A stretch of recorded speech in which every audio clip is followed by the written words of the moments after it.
Isang anak ang umuuwi kasama ang kanyang asawa. Sabi niya sa ina, "Nanay, may mahalaga po akong gawain sa trabaho kaya kailangan ko nang bumalik. Ito po ang pera, ibili niyo po ng kailangan ninyo." Hindi ito nagustuhan ng asawa. Sabi ng ina, "Anak, aalis ka nang hindi kumakain?" Sagot niya, "Sa susunod na pag-uwi ko po, nanay." Nagmaktol ang asawa at umalis, kaya napilitan ding sumunod ang lalaki. "Anak, mag-ingat ka," pahabol ng ina. Tumango siya at umalis. Pagkaalis nila, dali-daling tinawag ng ina ang panganay niyang anak. "Bilisan mo, aalis na ang kapatid mo." Lumabas ang panganay at sinabi sa asawa, "Dalhin mo ang bag na inihanda natin para sa kapatid ko." Dinala ng manugang ang bag na puno ng gulay.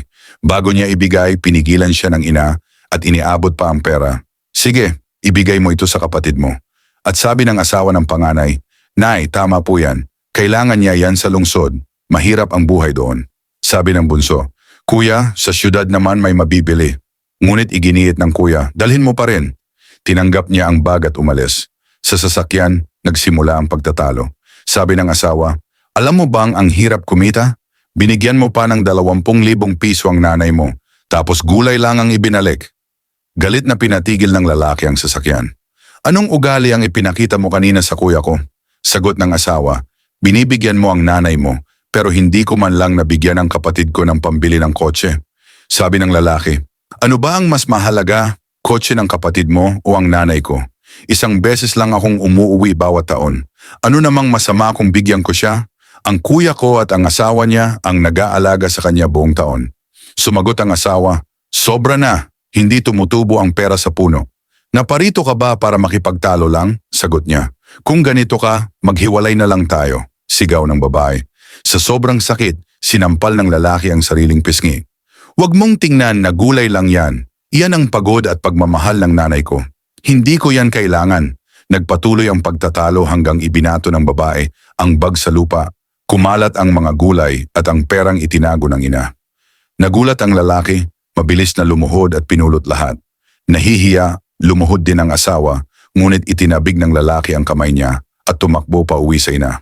Sumunod ang babae. Pagdating nila, humarap ang bunso sa ina. "Nay, alam ko pong mahirap kumita sa baryo. Para po ito sa inyo.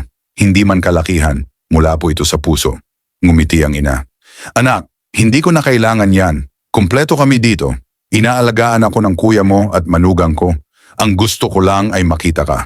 Mahinang sabi ng asawa ng bunso, "Nanay, patawad po." Ngumiti ang ina. "Ayos lang, anak." Lumuhod ang anak, umiiyak. "Nay, napakawalang utang na loob kong anak." Sabi nila, ang anak ang sandigan ng magulang sa pagtanda, pero hindi ko kayo naalagaan. Nahihiya ako. Lumuhod din ang asawa. "Nanay, patawarin niyo rin po ako." Ngumiti ang ina. "Hali kayo, kumain tayo ng sabay-sabay." Napaluha ang manugang habang nakikita ang kasiyahan ng biyenan. "Igalang mo ang iyong ama at ang iyong ina upang ang iyong mga araw ay tumagal sa lupain na ibinibigay sa iyo ng Panginoon mong Diyos." Exodus chapter 20 verse 12. Ang tunay na kayamanan ay hindi pera, kundi pagmamahal, paggalang, at pagkilala sa sakripisyo ng mga magulang. Kapag ang puso ay nagpakumbaba, doon dumadaloy ang pagpapatawad, pagkakaisa, at pagpapala ng Diyos sa pamilya.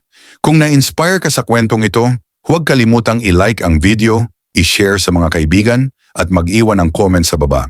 Maraming salamat sa panunood, naway naging aral ang kwentong ito.